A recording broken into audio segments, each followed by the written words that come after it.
வீட்டு பணிப்பெண்கள சிறை பிடிச்சாரா ரவிமோகன்? நீலாங்கரை வீட்டுக்குள்ள புகுந்த போலீஸ்.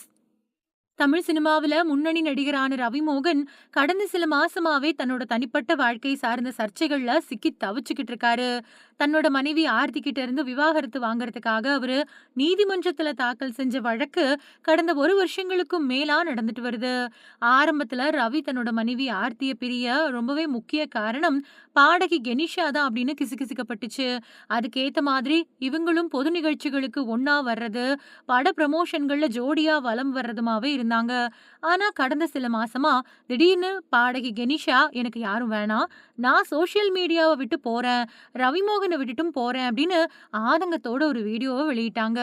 இதை தொடர்ந்து செய்தியாளர்களை சந்திச்ச ரவிமோகன் கண்ணீர் மல்க உணர்ச்சி வசப்பட்டு பேசினாரு. அப்போ என்ன புரிஞ்சுக்கிட்ட ஒரே ஒரு பொண்ணு கெனிஷா தான். அவங்களையும் என்கிட்ட இருந்து பிரிச்சுட்டாங்க. எனக்கு முறைப்படி விவாகரத்து கிடைக்கிற வரைக்கும் இனிமே நான் எந்த படங்கள்லயும் நடிக்க மாட்டேன்.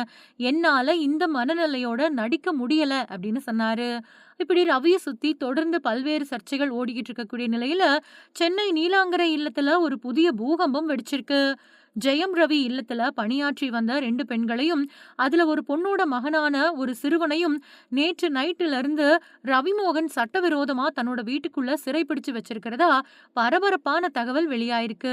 வேலைக்கு போனவங்க வீடு திரும்பாததால அதிர்ச்சி அடைஞ்ச குடும்பத்தினர் உடனடியா நீலாங்கரை காவல் நிலையத்துக்கு தகவல் கொடுத்தாங்க. அதுக்கப்புறமா போலீசார் அதிரடியா ரவிமோகன் வீட்டுக்குள்ள நுழைஞ்சு விசாரிச்சாங்க.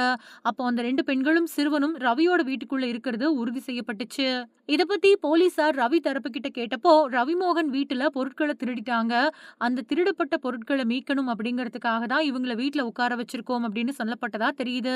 உடனடியா இந்த விஷயத்துல தலையிட்ட நீலாங்கரை போலீசார், திருட்டு புகார் இருந்தா சட்டப்படி போலீஸ்ல தான் புகார் குடுக்கணுமே தவிர, இப்படி யாரையும் சட்டவிரோதமா வீட்ல சிறைப்பிடிச்சு வைக்கக்கூடாது அப்படின்னு நடிகர் ரவிக்கு அறிவுரைகள சொல்லி, அந்த 2 பெண்களையும் சிறுவனையும் மீட்டாங்க. அது மட்டும் இல்லாம பாதிக்கப்பட்ட பெண்கள் தங்கள சிறைப்பிடிச்சதா தனிப்பட்ட முறையில புகார் குடுத்தா, ரவிமோகன் மேல சட்டப்படி கடுமையான விசாரணை மேற்கொள்ளப்படும் அப்படின்னும் போலீசார் தெரிவிச்சிருக்காங்க. ஆனா இப்ப வரைக்கும் அந்த பெண்கள் தரப்புல இருந்து எந்த விதமான அதிகாரப்பூர்வ புகாரும் குடுக்கப்படல.